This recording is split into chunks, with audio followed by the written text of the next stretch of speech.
Hey yo, it's Friday as a Danish electrician, so let's pick up a cup of coffee, let's pick up today's material, and let's get out to customer number one. Alright, the first job today is to get this cable into the fuse panel. And with a little pull, the cable is inside the fuse panel, and we can start to remove the insulation. And with that, it's time to split the wires into two sections. We have the earthing wire coming up here to the earthing thingy thing, and we need the live and neutral down in this circuit breaker. The reason I'm pulling this cable today is a few weeks back, the customer had an RCD failure. We quickly found the cable that had the fault, but we couldn't fix it because it suddenly couldn't be seen anywhere in the home. So I agreed with the customer simply to pull a new wire out. And of course, before turning on the power, we need to make sure that everything is correct. Then I could turn on the power, but we also needed to make sure the earth was connected. With everything successful, it was time for job number two. Inside this cabinet, well, we had this interesting bad boy hiding. Clearly, at one point, the kitchen had been renovated and this had been sitting inside the wall, but now it's just out here. It's powering up this water pump thingy thing, and the customer was nice enough to clear out the cabinet, except the shelf couldn't come out, so that's just lovely. Either way, I got my new plug, and I jumped into the cabinet and starting to disassemble the old wiring. I always turn off the circuit breaker, but anyway, may as well do a little double test. And with that, it was time to see where on the wall we could place this new plug. With that, it was time to get out the good old drill and put some holes in the wall. And with that, we were ready to install the plug. I needed to pick up some more materials, but if you just grind just hard enough on the logo, well, there you go, we get another plug. That's lovely because I definitely needed that one. Thank you, car.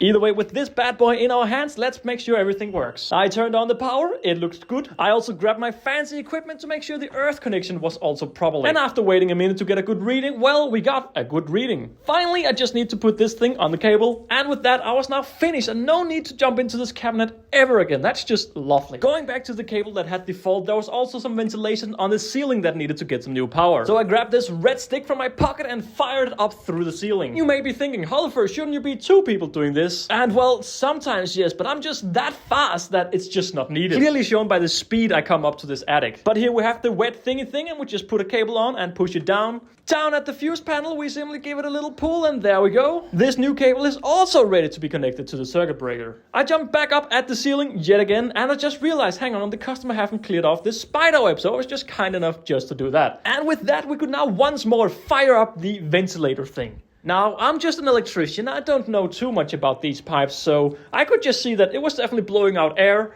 And good thing we had this little window here, but for me it doesn't seem completely safe that you can just poke your fingers in there. Either way, what in the world is this? The customer have these low power switches, and as you can see, one of them is broken. So let's fix them to a new white version. I start by removing the outside covers, get my handy screwdriver and start screwing it out. And as you can see, someone have been painting a little bit over the plug itself. And a good little trick, just take your knife and just cut it out, and as you can see, voila!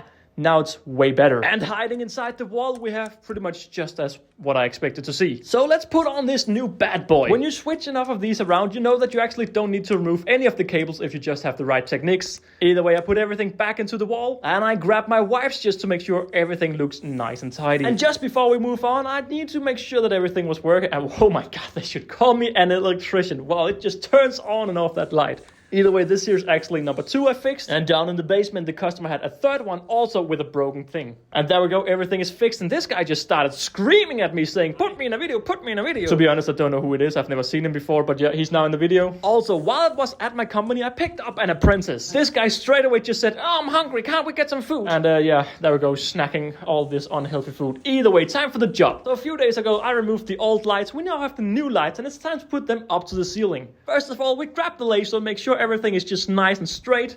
And then we placed out the lights like we wanted to. The apprentice started crying, saying my ear hurts. And because at this stage he had been crying for hours, I picked up these for him and I gave them to him. There you can see, such a good boy. With the first hole drills, we could remove the tape yet again. And I spotted the apprentice just laying down relaxing. I mean, oh my god, these guys nowadays. It's not like when I was young. It's not too often I have apprentices out driving with me, so of course I had to use that to every need. And with that, have a nice weekend, guys.